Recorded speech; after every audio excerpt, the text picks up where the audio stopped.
Hello, and welcome to this week's edition of Tax in 10 with me, Rachel de Souza, and Andrew Robbins. We're both tax partners in RSM's London office, and we have a wealth of experience in dealing with a wide range of private client matters. Your feedback is valuable to us, so do keep it coming, especially if you have thoughts on any topics you would like us to cover. We can be contacted at rachel.desouza at rsmuk.com and andrew.robbins at rsmuk.com. Andrew, as a proud Cornishman, you would have been very excited by the G7 summit that was held recently in Cornwall. Now, I'm hoping you had a hidden camera inside the conference facilities, and you can tell us about some of the exciting decisions that the G7 made. I don't think it would have been a hidden camera, more a hidden waiting staff is more my level. But unfortunately, the security was a bit too good. So all that my inside information told me was grumbling about how difficult it was to move around during the summit. But there is one interesting proposal that's come out of the meeting in a public way, which is this idea about imposing a minimum global 15% tax rate. So when Europe can't even agree on sausages, we're going to agree on a global tax rate. Do tell me more. Well, maybe. All we have at the moment is the G7 saying that it would be a good thing to do. But on the other hand, the US seems to be behind the idea. So it does look realistic enough, at least for us to take a little bit of a look at today. Okay, so why do we need it, and what are the proposals?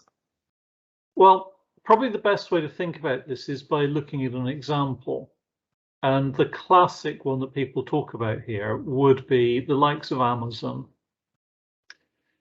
So you'll very often see when you buy things from Amazon that they come from Amazon Sarl in Luxembourg. And that's because Luxembourg is Amazon's European headquarters, and that's where Amazon pays its tax. So the perceived problem with this is firstly that Amazon makes lots of money selling things in the UK, but the UK doesn't get to tax those sales.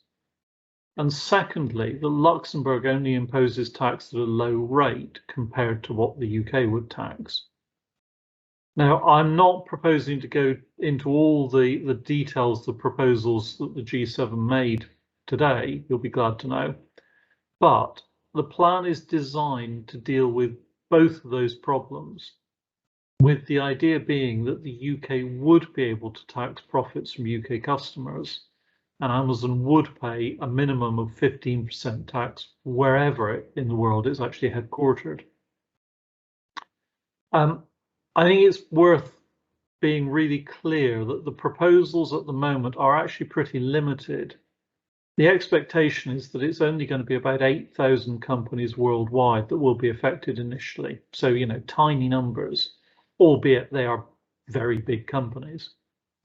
And ironically, under the plan as it stands, Amazon wouldn't be caught by the first set of rules that would allow the UK to tax UK sales. And you've got to say, well, if Amazon isn't going to be caught by that rule, it kind of begs the question as to whether those rules will tax anybody at all. But on the other hand, it is at least an attempt to look at the issue and, baby steps. It's a first step forward. Okay, so let's say these steps evolve and it does become, a successful concept. Could this be extended to, I don't know, private companies and so on? And what might that mean?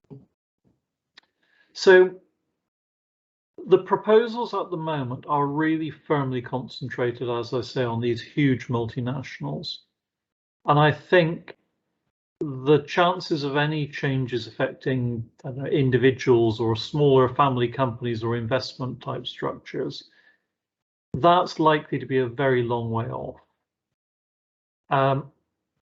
It's probably also worth sort of recognizing that it is already a lot harder for individuals to shop around for low tax rates, because individuals generally pay tax on where they're living, whereas companies can set up basically wherever they like.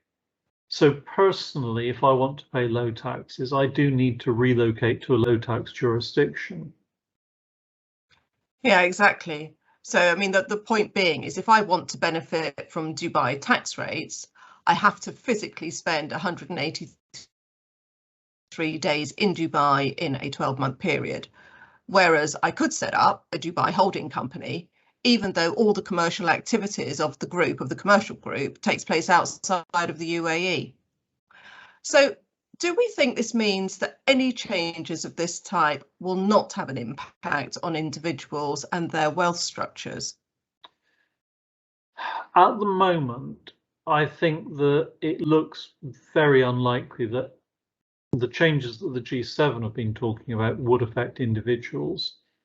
And I think in the early days, it's unlikely to affect their structures, trusts or investment companies or the like either.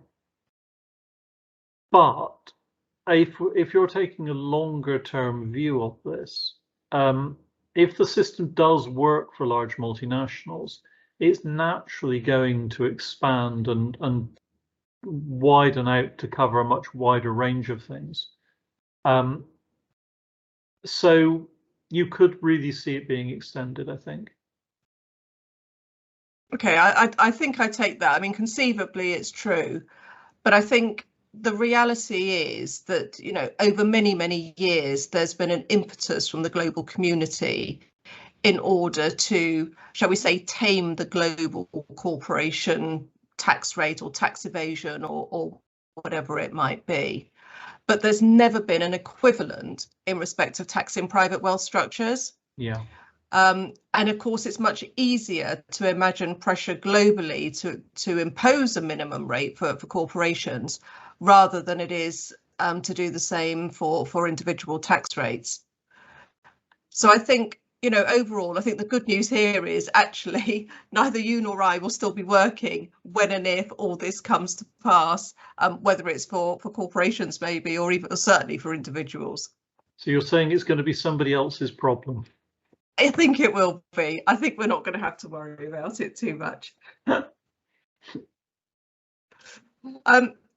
Good. On that note, let's have a think about a recommendation. What have you got for us this week, Andrew?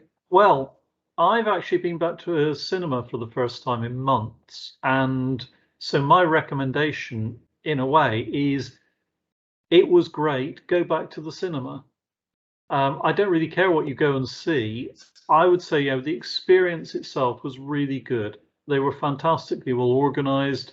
It felt really safe. The whole thing is just great. And just go back and watch films where they're meant to be watched. Specifically, I'm going to recommend a film called Nobody. This is not going to win any awards, but it sent me out of the cinema with a huge grin on my face.